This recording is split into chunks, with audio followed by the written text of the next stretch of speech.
company. We have promised you an excellent info session that will be led by one of our instructors, Michael Cullan. And Michael will link a notebook in the chat that you'll be using to follow along during his demonstration. Please make sure you have access to the notebook so you can follow along. To start things off, I'd like to give you a quick overview of our program and everything that we offer. Then Michael will jump in for our live demonstration, and we'll leave some time at the end for questions. Please place your questions in the Q&A section, and we will answer them at the end of the presentation. As a reminder, our session is an hour long today, so if we don't get to all of your questions today, which we will really try to do so, but if we miss any, please email us at admissions@thedataincubator.com, and we will be happy to help you. So moving along, a little bit more about what the Data Incubator is and what we offer. So the Data Incubator focuses on training people to become data scientists. And why is that important? It's really because data scientists have the ability to work with the latest tools in unstructured and structured data to drive business value. This is a big need in the world right now. We work with companies in a ton of different industries, ranging from tech to retail to finance, healthcare, and many more. Every company has data and wants to use that data to drive business value for them. So there are a lot of data science programs out there. So what do we at the Data Incubator do that's a bit different? Well, what we found is when you look at training, there are really two types, one being fast-paced and efficient, and two being slower and focusing on understanding and completion rates. University is one example where you'll receive a more detailed understanding, but with a lot more time invested. On-the-job training is usually very quick and efficient, but maybe you're not fully understanding what you're doing. So we've taken all of these aspects and combined them together to find a great middle ground for our training. Our program is fast-paced. You'll walk out of the program knowing a lot about data science and real-world business applications, and with a deeper understanding as you get from university. All of our instructors are PhD and master holders and have completed this program themselves and know how to provide that in-depth training that you are looking for. So a little bit more about our fellowship program. It's not your average program. It is intense. That is that fast-paced schedule that I was speaking to earlier. It is 9 to 5, Monday through Friday for 8 full weeks for our full-time program. And we will go over a little bit more detail about our new part-time program as well. It's thorough. Each week focuses on a different data science tool or approach. And in addition to our lectures, we have students participate in hands-on practice. We really believe in fostering an interactive learning environment. Each week you'll be working on a mini project that focuses on that data science tool you're studying for that week. Some of the topics we cover are TensorFlow, machine learning, Spark, and data visualization, just to name a few. Additionally, our program is very collaborative. We want students to not only work with their colleagues and instructors, but also work on presenting to companies. Part of our program is working on a capstone project that you will have the opportunity to present to our hiring partner network. You'll get feedback along the way on how to present, how to create a capstone with a clear business objective, and just another great portfolio piece to add when you're interviewing with companies. Our program is also forward-thinking. We have career coaches that help you with the career aspect of becoming a data scientist, not only learning how to become a data scientist, but also how do you get a job in that field. So that involves work with your resume, cover letter, interview skills, and negotiation skills. And to help our students connect with our hiring partners, we host virtual networking events. We do partner panels where companies will come in and talk about what it looks like to work at a company and discuss problems that they're currently trying to solve. We also host capstone showcases where students have the opportunity to present their projects directly to hiring partners. We're also really excited to announce our new part-time program. The part-time program lasts for 20 weeks with classes held on Mondays and Thursdays from 7 p.m. Eastern to 9:30 p.m. Eastern. Expect to spend 10 hours per week outside of class, and office hours are available each week.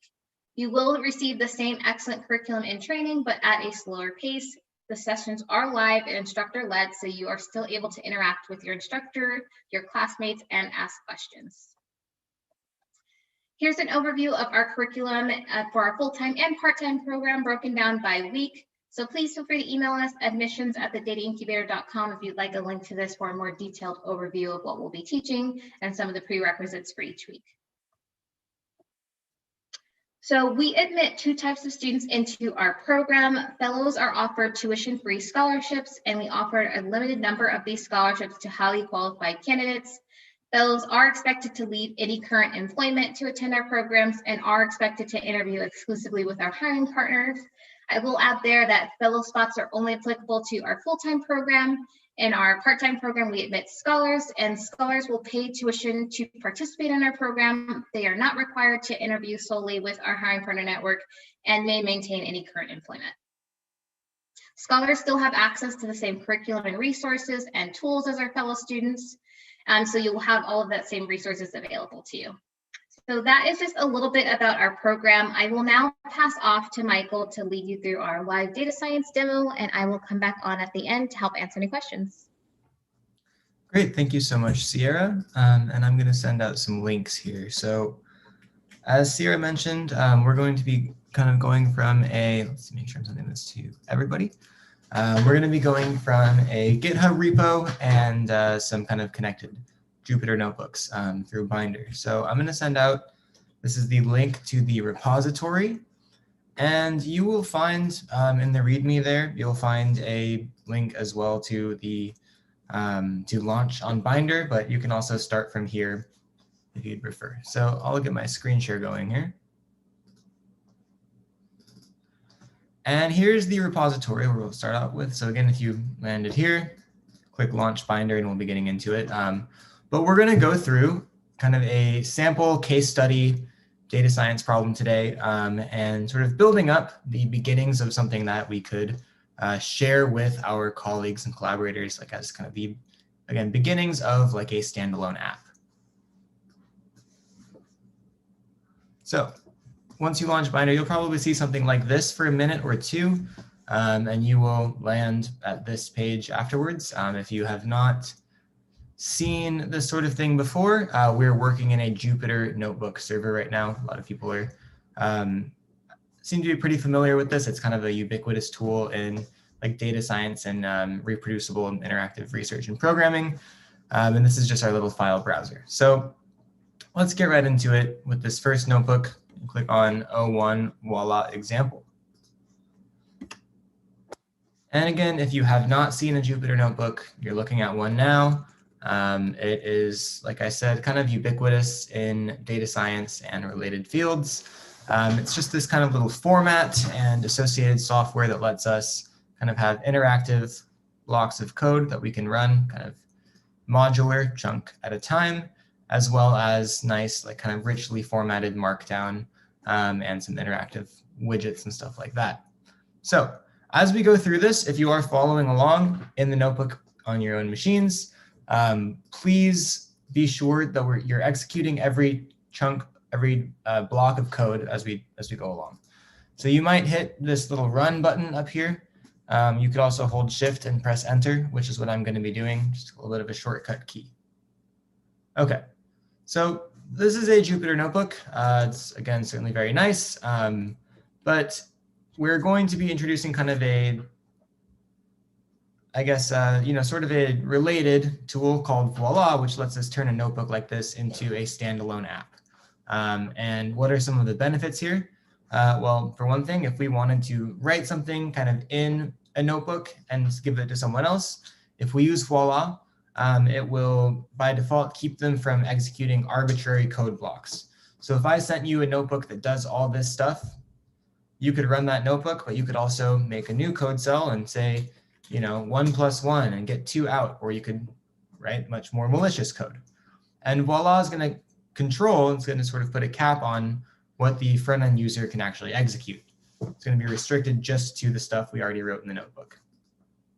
And also very crucially for like our big use case here, the way that we typically are going to run Voila is going to strip out the source code, and the user will only see text like this, and they'll see plots, but they won't have to navigate that code. So to really motivate why this is useful, let's think about some alternatives if we wanted to, again, create something and share results with our colleagues or collaborators. On the one hand, there is, presenting or sharing a notebook on, let's say, GitHub, which is extremely uninteractive. just to kind of prove my point here. Back on the repo, if I opened this in GitHub, GitHub is happy to display the HTML for this notebook, but I can't run any of this code. If there were interactive plots, they wouldn't be interactive here. So this is a fine thing to do if you are just sending someone like what the current status of the notebook looks like. Obviously, this is the ideal choice if you are collaboratively building something or version tracking, but as a way of presenting results, it's really far from ideal. On the other hand, we have things like Binder. That's what we're in right now, which is, I'm saying, too much interactivity because we can do whatever additional code we want. Maybe that's good, maybe it's not. But if we're thinking about giving someone kind of a prototype app they can use, it can be intrusive or it can be intimidating. And also, if they can modify code, they can break stuff. So Binder is great if you, let's say, write a software library on GitHub and you want an interactive example people can play with in like a sandbox, or for demos like this one where people can quickly spin up the same environment you have and follow along. But it's not really good if we wanted to give it like a proof of concept app to somebody. So two other options, and I know we're just really getting the lay of the land here. This one actually is one of my favorite platforms, but not quite our use case today, which is Streamlight. This is a really, really nice library for creating a standalone application that is going to be decoupled from a notebook. You can deploy it pretty much anywhere you can deploy a web app. It's really easy to put a Streamlight app on Heroku, for instance. And it takes very little overhead to actually put it together. You don't have to build like a full web framework, but you can still have like a fair amount of kind of interactivity and a pretty decently like powerful application. And then there is Flask, and that's what you do when none of the other things will cut it. You have very, very sophisticated requirements. You need, let's say, maybe you need like a full-scale deployment, like a real website would. You need to do things the other ones can't handle. You're really creating something production level. You're going to be going for Flask or something similar, where it's really from the ground up. But Voila kind of hits right in the middle here. We don't have to create a separate app, which is nice because we're still doing proof of concept, still working in a notebook, but showing someone results that are sort of feel as if they're made in a standalone application. So let's hit our case study. So talking about email clicks here. And the basic idea is we are in the prototyping phase for kind of an interactive report, or maybe onto something like a dashboard for click-through rates for ads.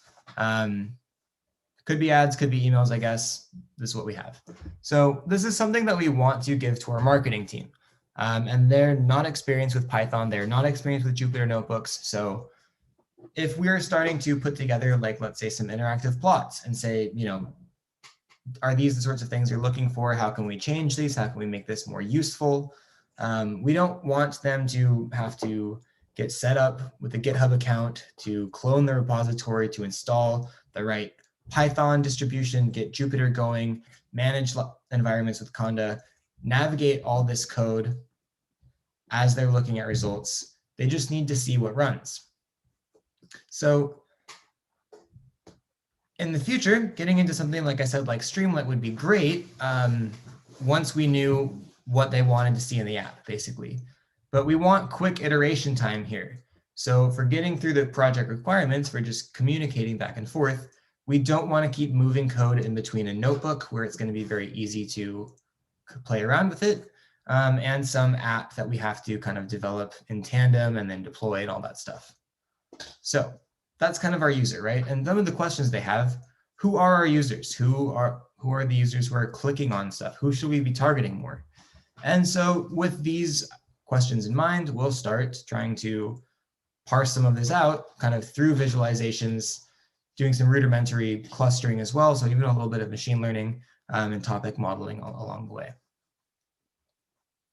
All right, so for our data set, because we will be working with an actual data set here, this links to the repo where I found this. I think it is a toy data set based on these ad topics, which I think sound pretty computer generated, but which give us a pretty decent little data model thinking about people clicking or not clicking on ads. So this block of code is just going to read that from GitHub and then just basically modify this click label so it's a little bit easier to read. And then here's what we're working with. So we know a few things. For each of our ad displays, we have whether or not someone clicked on an ad. We have when this happened, their country, city, gender, topic line, the amount of time they are on the internet each day, the average income in that area, and their age. So a few things we'll do along the way. This is a plot that might not be extremely meaningful to our collaborators, but which are going to be really helpful for us, which is to look at a density plot, basically a smooth histogram. And for us, I'm going to be using pandas plotting. So we have our pandas data frame here, and there are a few things going on in this block of code, and I'm not going to be able to go through all of it. But we do see right here with our data frame, and I'm saying I want this column, so for instance, age, make a plot, a kernel density estimator plot. And when I run this, it's going to do that for all of these columns. And we're going to get this nice little grid of plots. So this tells us a little bit about the distribution of our users, right? So we can find, for instance, that most of our users tend to be around 30, and we have a right skew kind of towards older than that, which kind of makes sense given that we wouldn't expect our users to be in the, let's say, single-digit ages, perhaps. We see kind of this bimodal daily internet usage pattern, kind of interesting. In almost bimodal, but maybe not so much time spent on this site. We also can see kind of like the distribution of income as well. So this might be useful to our collaborators. It's probably going to be useful to us as we just start trying to pick apart what signals might be present here. And so let's just kind of keep going into some more tools that'll be really helpful. So, you know, again, we're thinking of this as like a prototyping phase, a proof of concept phase even, where we want to get the most bang for our buck as possible, right? If I want to build interactive charts, I still want to do so in a way that is fast, easy. It's easy to make changes, substitute things in and out, and it doesn't take a really complicated backend to run it. And so in a situation like this, I really like to reach for Altair, which is a package that we teach in the fellowship, and which is one that is probably the best in its class for quickly producing interactive plots that can even link with other plots to sort of filter or aggregate data from one to another. It's also remarkably easy to take an Altair plot you wrote in a Jupyter notebook, put it in HTML, put it in even a static site like on GitHub Pages, and still maintain that interactivity. On the other hand, things like Bokeh and Plotly sometimes have more capacity for like building out really specialized tools. And of course, something like D3, which is very from the ground up, gives you total flexibility. Altair documentation also, it's not as developed as something like Matplotlib, which has been around forever. But that tends not to be a huge issue because they have a lot of really nice examples you can follow. So we're going to do some Altair plotting here too. And I'll run this, and then I'll just note a few things about this code we see up here. And so I am creating this kind of labeled bar plot, just looking at, are there temporal effects in our click rate? Just 'cause it's kind of a quick thing we can check. How have the, how has engagement changed in the last 6 or 7 months? And we don't immediately see much of a signal. Maybe a little bit higher in May, maybe a little bit lower in March. Nothing maybe super conclusive yet. But just to give a little bit of a tour of how Altair is working here. So I have, for instance, my base bar plot, right? And I'm saying I want to create this chart, altair.chart. This is going to be my object.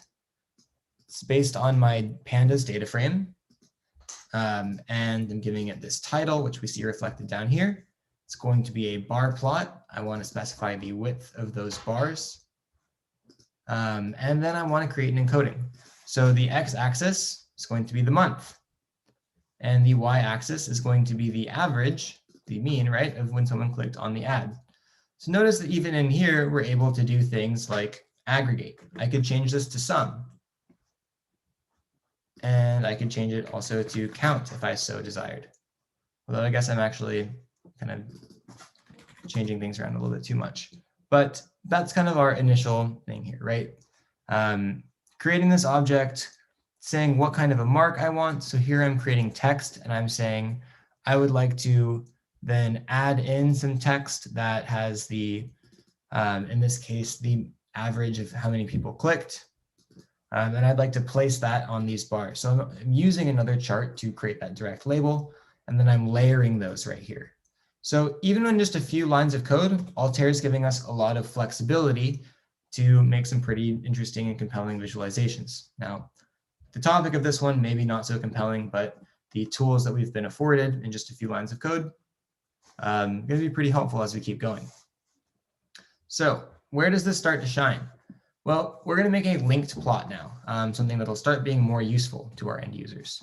And when I say linked plot, I mean that I'll be able to make a selection in one chart, such as clicking and dragging a particular region, and that will filter the data shown in the other. And this is because both charts are sort of viewing, they're sort of looking at the same underlying data, so I can filter from either side to either side. And so I'm going to use that pair of charts to look at the age of our users, the time they spend on our site, and the click rate. And why is all this helpful? Well, we have a lot of complicated relationships that could be happening here, right? People who are of different ages may have different usage patterns. People who have a combination of those things might have different click rates. But how do they all relate kind of at the same time?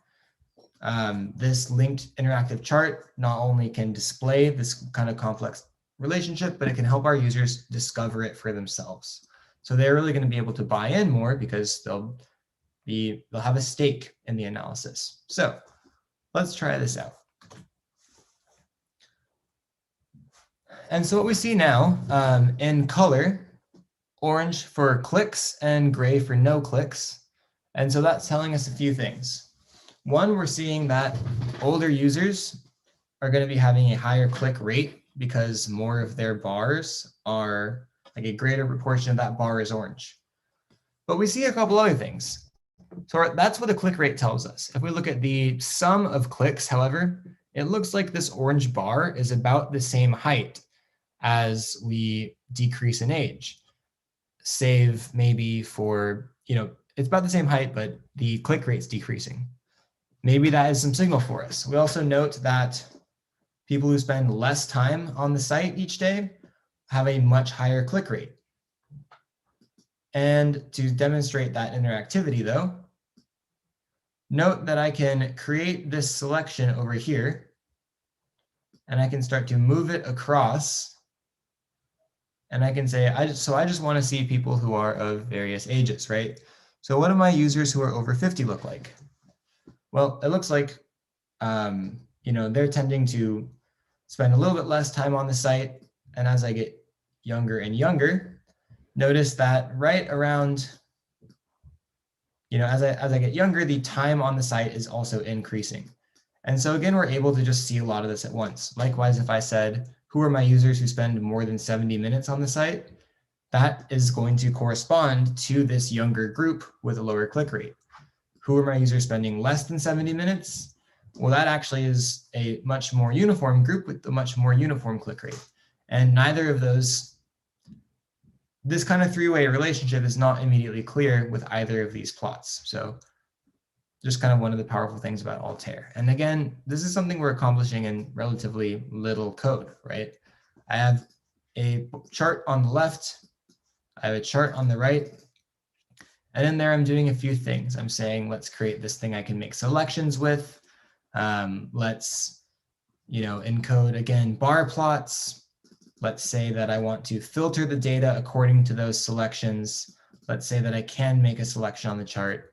And then it all is just, again, accomplished in very little code. Let's try a couple other plots, and then I want to wrap this back up into what we're doing with Voila. So perhaps that's useful to our collaborators. Perhaps they want to see some other things. So let's take a look at age versus time on site.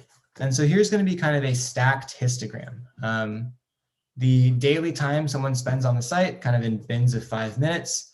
And we're looking at the age breakdown of those. So lighter colors, younger, darker colors, older. And what are we really finding here? Well, it does seem basically that as we get at or around 70 minutes, that the younger groups really start to have a strong hold on our user base. Maybe that's not immediately clear, maybe it is. And it could be the case that marketing says, I don't really extract a lot of detail when I see this graph, so maybe we don't want to spend too much more time on it. And that's okay. Working in this kind of setting allows us to iterate back and forth. Let's take a look at a couple other ones. So we also could look at month and age. This one maybe is just to try to rule out the possibility or discover, in fact, that there was a change in the sort of age distribution during some month. Again, not a lot of stuff immediately visible here, so probably not the most effective bar type or chart type. And so maybe this is something that marketing comes back and says, this one's not really helping us much. Can you give us something more interactive, perhaps? And because we're working in a notebook, we can keep going back and forth on that and not, break our backs with effort. Let's do a little bit more fun stuff, trying to extract some information about those ads themselves. I want to just do a quick reminder what our data frame looks like. We have this ad topic line. We have this kind of like funny, definitely computer generated kind of like tech word salad for what these are about, such as grassroots cohesive monitoring. Sounds like very exciting stuff. But we want to take these and we want to say, okay, well, among all of these ads, what are some of the sort of big topics that they cover? And to do this, we'll actually use a little bit of machine learning. So we're going to bring in this TF-IDF vectorizer, which is kind of a baseline kind of NLP technique that comes up a lot. And we're also going to use this non-negative matrix factorization object. Both of these are coming from scikit-learn. We'll get into these a lot in the fellowship. To take our ad text, all of those different topic lines, and split them up into 3 distinct topics. Well, as distinct as they can be according to the algorithm. So we'll just go ahead and run those, just fit that model here. And now let's take a look and say, what topics did I end up with? And so it looks like topic 1, it's telling us these are customer solution-based oriented focused, or words that are jumping out. Topic number 2, the top 5 words: structure, interface, user, state, multi. Topic number 3, configurable, desk, thinking, secured, line. So maybe these do or maybe these don't make that much sense. We have a pretty small data set and it's kind of a toy data set, so not seeing the most signal here, but again, this is something that given more data, given real world data, we'd start seeing a lot more kind of compelling information. And then noting here that I have a function in this notebook that is spitting out kind of these 3 columns right here, basically by iterating through and creating these markdown strings, which will be interpreted as HTML. Okay, so we've got our 3 topics. And let's make, just for now, one last chart. Let's say, are people clicking on these in different degrees, right? So I'm going to basically, like I saw before, make kind of a baseline bar chart. I'm going to also add some direct labels on top of that using this kind of text mark as an additional chart on top of my base. And I'm also going to create kind of a color-coded histogram where I can see then the age of our users, the count of ad clicks, and also split up by the topics as well. So a lot that we can kind of get through here. Now, I want to demonstrate Voila really quickly, and I will note that this is something that we can switch from a notebook to Voila anytime we're in a Jupyter Notebook server if we have Voila installed. So first I will just say, let's take notebooks right here. I'm just going to replace this with Voila render. And this is not the way that you would want to send someone a Voila app to open, of course. It's something that you can actually just deploy the way you would deploy something on, let's say, Heroku. But for us, jumping into Voila really quickly, changing the URL is pretty suitable. So, what do we see? Well, it's not the most exciting interface here. I will say that Voila is not, doesn't really lead towards beautiful apps, but we're seeing something that has stripped away all the code, leaving only the markdown we originally wrote, still doing things like displaying data frames and like decent HTML. We're still seeing all of our cell outputs. So we still have our plots. We still have our interactive plot, of course, all of our other ones. And so if your goal was simply to create a something that your collaborators, in this case, the marketing department, could sort of scroll through and use, sort of like the beginnings of a dashboard. This is a way for them to see basically that kind of view, that more app-focused view on the code, where you have the notebook view and you don't need to, again, shift code around between this and, let's say, like a prototype Streamlight app. So it's very nice. But one thing we also saw was that every time we load this, we have to execute every single cell, which means that there's a little bit of a slowdown. Every time they want to load it up, we have to process the data, create that topic model. And none of this takes very long with our data set because it's very small. But if we were working with a production size data set, our end user should not be waiting for analytics to run from scratch every single time they load the site. So we want to decouple our pre-processing and our app. And that's something we see really quickly here. And I've still split this into two different notebooks. Realistically, we would probably want to run this as a Python script, but this just makes it kind of easy to follow along. So in here, basically, we're just reproducing 1/2 of the code that we saw in the first notebook, just the stuff that processes data and saves it to a new data frame, the components for our non-negative matrix factorization model, the features associated with those topics. And so we can run all of that. Again, realistically, this would probably run as like a separate automated process in a decoupled application, but which then allows us to take another notebook, which is the pre-processed one. And if we were to open this as a Voila app, it would be much, much faster because it wouldn't be actually processing everything itself. And I've also taken out some of the other text because this is really directed at our end user. So I thought, let's get a little bit closer to what they're expecting to see. This has just been a brief overview of Voila. Again, to really, I guess, deploy one of these things, you would not want to send someone to Binder and tell them to change the URL, but rather it is very simple to deploy a free Voila app on Heroku, for instance, and a lot of other similar cloud providers. And again, it just gives us this very, very fast way of switching between kind of a user kind of app view and a kind of developing and kind of sandboxing notebook view. So I find it to be a little bit of a limited use case, but when it's the right tool for the job, I find it really to be the right tool. The last thing I'll say about it is that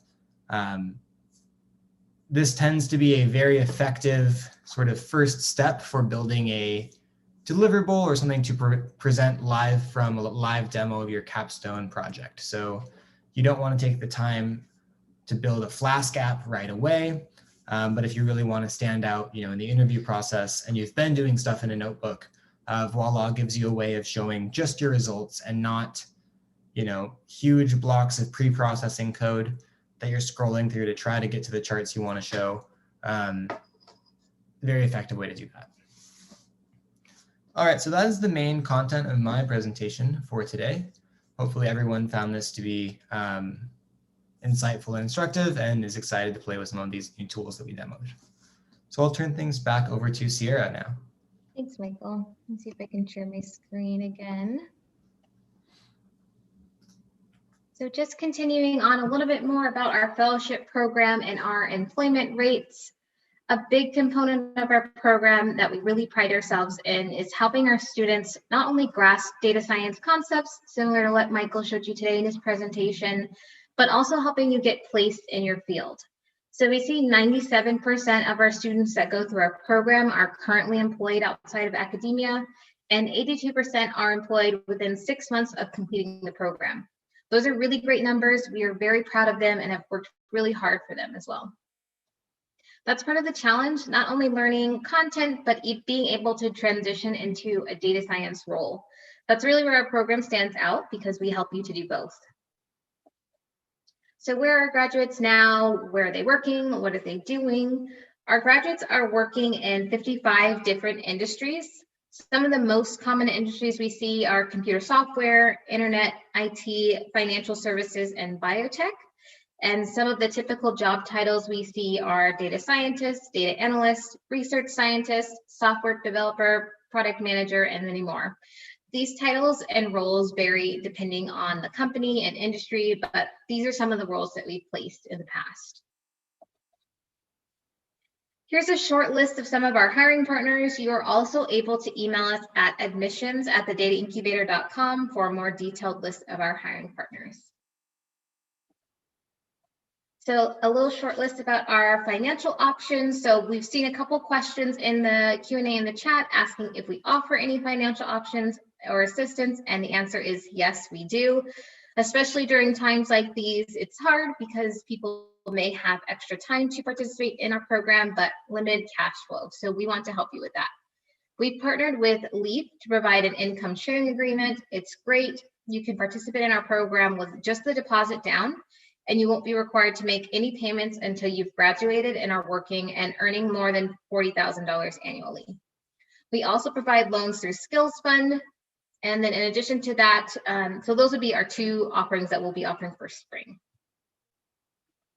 So some important dates, where are we right now? Well, we run 4 cohorts a year, and we are actually in the middle of our winter cohort, and our application is currently open for our spring cohort. So our spring cohort will run from April 5th through May 28th, and our part-time will run from April 5th through August 20th. As I mentioned earlier, the full-time cohort is 8 weeks long, and the part-time cohort is 20 weeks long. Some specifics about the application: we are asking that you submit your application by February 12th. You'll then have 72 hours to complete the challenge from the time that you open it, and the challenge deadline is February 15th. You cannot complete the challenge unless you submit the application. Just in general, I recommend you complete the application and challenge sooner than later to avoid any technical issues. We are unable to reopen the application or challenge after that deadline. We're currently in our regular admissions process. So again, get your application in by February 12th to be considered. And also for attending this info session today, in your application, if you indicate that you attended in the section on the last page of the application where we have some information, you can add a little bit more about you. If you indicate that you've attended this info session, you will get priority enrollment or priority admissions consideration as we review your application. And if you've already submitted your application, please email us at admissions@thedataincubator.com. Let us know you attended this info session, and we will add that to your application for you. And if you are interested in applying to our program, which I hope you are, you can go to thedataincubator.com/apply to submit your application. And if you have questions about your specific situation, this presentation, or going through our application process, please again email us at admissions@thedataincubator.com, and we would be happy to answer your questions. So at this point, I will open it up to the Q&A. Please post your questions in there, and we will go through and answer them. So the first question I see is the spring 2021 an in-person cohort? So no, this cohort will be run entirely online. All of our cohorts will be online for the foreseeable future. Next question in here, the timing for the full-time training, please. So I just went over that. The full-time program will start April 5th and it will end on May 28th. Another question in here, I think this might be for you, Michael. It says probably getting ahead of the presentation, but will you always normalize the groups? Yes, I think so, Guido, that's a good question. And I think this is referring to probably the TF-IDF vectorizing I did on the ad text. And so if it is referring to that, kind of that, pre-processing we did before grouping our topics, it's maybe not as crucial because we have on something like that where we have a couple words, but TF-IDF is especially important if we were doing this kind of factorization on, longer pieces of text, especially with varying lengths. So if it was, let's say, all of the script for an advertisement, like a video, it would be particularly relevant to do that transformation there. So another question for you, Michael. It says, do the data exploration capabilities for Altair extend virtually or extend trivially to higher feature space? Do we get better insights then from a grid of 2D histograms to look at feature correlations?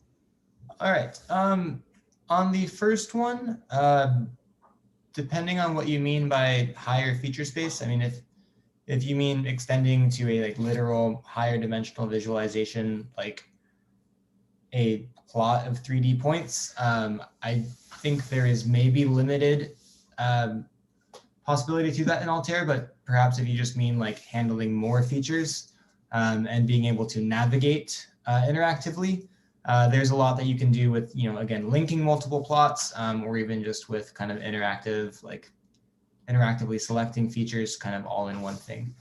With regards to the insights you get from that versus a grid of 2D histograms, it's helpful to think of something like Altair for interactive visualizations as part of, explanatory visualization. So a grid of 2D histograms can give us a lot very quickly if we know what to look for, but what it doesn't do is tell a story if we're showing it to someone else. So the interactivity and the sort of explanatory side of things is how can we give someone a story, not just the landscape, basically, of the data. Another question here, for persons who need visa sponsorship, how good are the perspectives to get scholarship after the TDI program or sponsorship after the TDI program? What is your experience about it? I will say that we work with a lot of international students as well, and our hiring partners are used to our students. So while we can't guarantee job placement and sponsorship, we have placed students in the past that have required this. Another question here for LEAF, is there interest and how the interest for this loan is calculated? So there is not interest for this loan. You will not be required to make any payments until you graduate. You'll be going through a deferment period, and you can defer your payments for up to 60 months if you're under that income threshold of $40,000 annually. And if we opt for the income share, how do we repay if we get a job after 180 days of completing the cohort? So you will go into a repayment period after you've graduated, but it'll be deferred until you're earning more than $40,000 annually. And then you will update LEAF once you are working, and then they will instruct you on how you can start repayment. So what are the part-time requirements time-wise? I know for full-time, you mentioned the classes 9 to 5, Monday to Friday, with 10 additional hours for studying. So with the part-time, you'll be meeting twice a week. I believe it was Mondays. Let me look at the dates up here. I want to make sure I give you the correct information. So for the part-time program, you'll be meeting Mondays and Thursdays for 20 weeks, 7 p.m. to 9:30 p.m. And you can expect to spend 10 hours per week outside of class working on your assignments. How many hours daily is the full-time training? So we expect students to be available from 9 a.m. to 5 p.m. You won't be in class from 9 a.m. to 5 p.m. And maybe Michael can give some more info here. You'll typically be in class for about 2.5 to 3 hours a day, and then you'll have other events scattered throughout the cohort. So you'll have weekly career search lectures, we'll have networking events. And Michael, maybe you can talk a little bit more about the schedule expectations. Yeah, definitely. Basically, what you're looking at is we'll always have a kind of semi-structured pre-lecture coding challenge that you'll work on for part of the day. which I would say takes that's slotted for about an hour. Then we have an hour and a half of lecture where the first 30 minutes review the coding challenge. We also have an hour of office hours each day about just that week's topics. Throughout the week, we sometimes have those career search lectures. We have an additional office hour for coding style. And we also have a couple meetings a week with your capstone leader instructor. So I would say it tends to be about maybe 40 or 50% of the time that you're going to be in, maybe 30 to 40% of the time that you're going to be in lectures and the like. And then other than that, it's pretty intensive with the mini projects and capstone. It's definitely a time commitment. Another question here. We'll be working on our capstone project during the fellowship program. So yes, you will be working on your capstone project throughout the either 8 or 20 weeks that you're participating in the program. And you will be broken down into smaller capstone groups, and you will have a capstone group mentor that will help you refine that during your time in the program. So another question here. So for the capstone proposal portion of the application, I submitted my assets in a PDF file. Do you expect us to convert it to Voila? Sure, I'll hop in here. So firstly, I'll say I don't expect people to necessarily use Voila over anything else. A PDF is totally fine, whatever you feel, comfortable or best presenting from. The main time that I recommend Voila, the sort of best sort of drop-in replacement is when someone is going to be presenting from a notebook that has a lot of code blocks. Voila is a nice way to sort of hide that and make it look a little bit more like an app. But no, absolutely, PDF is fine. This is just sort of like a suggestion I like to show people. Another question here. If we need to process a very large data set for capstone, do you provide any processing such data as part of the cohort? I don't know if our laptops can store / process such huge data. Yeah, I'll hop in here and I'll say that we do not provide like that kind of compute power. We really are focused on the tools and techniques more so than like running huge gigantic data sets. And I will say that there are definitely some avenues you might look at if you wanted to tap into some of that kind of hardware. You can run some pretty computationally heavy stuff on Google Colab for free, for instance. But I would also say that if you are going to be processing that much data, you should probably have like a compelling result from like a pilot study where you start with a much smaller one to justify that you're going to be working with that much. Not just for your capstone, but just in general. It's expensive and difficult to work with 250 gigabytes of data. So it's good to have like, effective small scale studies as well. Another question here. If we qualify for a fellowship, does that mean all tuition fees are waived? Second, online it says fellowship can be done part-time, but I think in your presentation you indicated the part-timers can only be scholars. So if you qualify for the fellowship, all of your tuition fees are waived. The only fee you have is a $250 cloud services fee. And second, for online, we only grant our full tuition scholarships for the full-time program, so the fellowship will not be eligible in the part-time program. Let's see, I think I scroll past the next one. So can international students participate in the program? So yes, international students can participate in the program. After graduation, what are roughly the dates for the summer cohort? So our summer cohort will begin in June of this year, and I believe our application will open towards the end of March.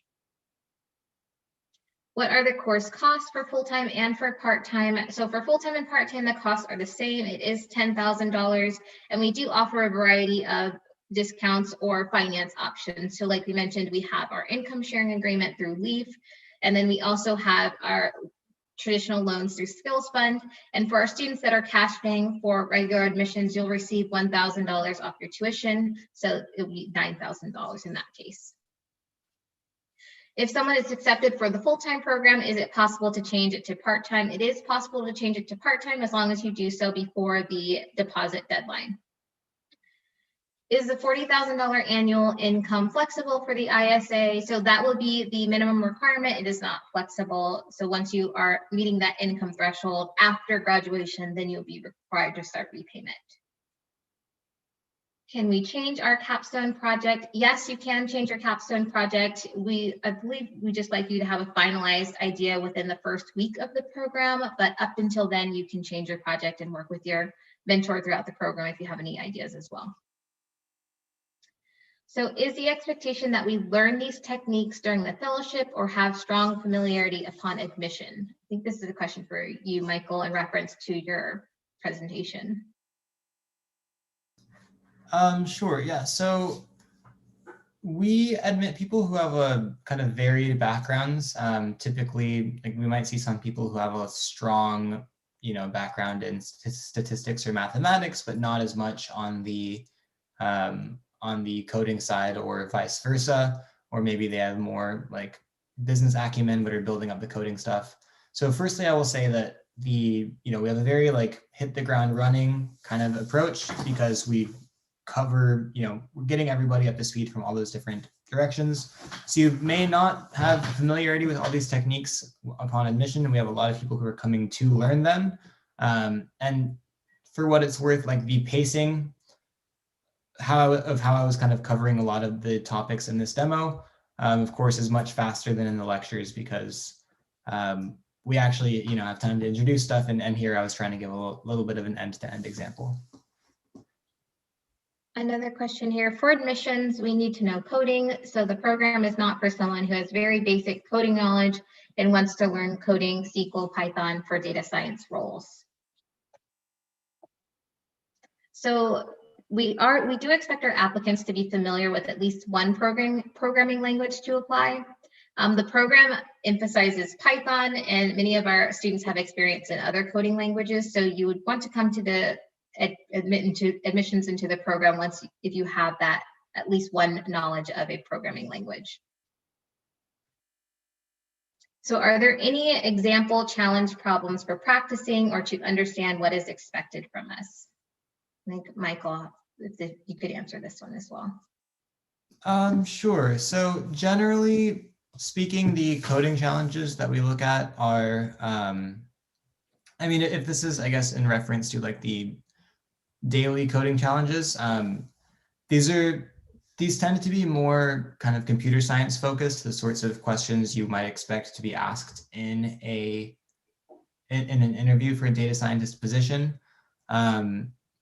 So to that end, I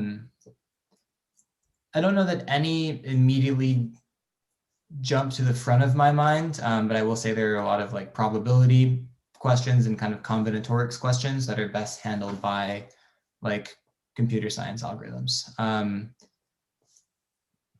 So yeah, I don't know. Hopefully that's a helpful answer. It's really geared towards like prepping for the interview, prepping for interviews for like data science positions. Another question here, what level of expertise are most students, advanced, mid, or beginner level understanding of data science? So we'll just go over some of the requirements that we ask for students before they apply. So either a master's degree or PhD completed or before beginning the fellowship, or one that you'll be finishing up within 3 months of starting the program. We also are admitting students with bachelor's degrees that have 2 years of relevant work experience, some prior programming experience, a knowledge of statistics.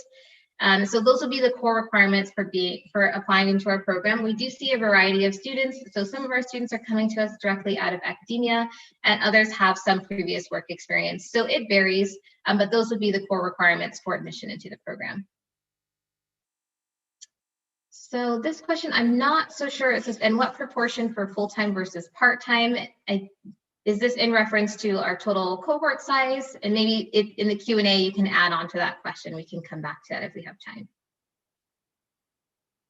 So another question here is, how likely is a foreigner student to get sponsored after program completion? So like I mentioned earlier, we work with international students all of the time, as well as our hiring partners. They are used to this. So we do see students that find sponsorship after completing the program. Again, it will be dependent on the job openings at the time and the company if they'll be willing to sponsor you. So our fellowship's based on academic merit, resume, or the challenge. So all of those things are taken into consideration. We will review your resume, we'll review your application, your coding challenge, and the notes from your interview to make that decision on the fellowship.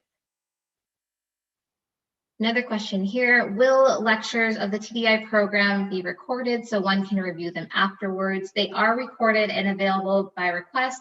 We do want students to have the expectation to attend the lectures live and not use the recordings as their only means of instruction. So they will be monitored to make sure that you are engaging and interacting with your cohort and also participating in the lectures live.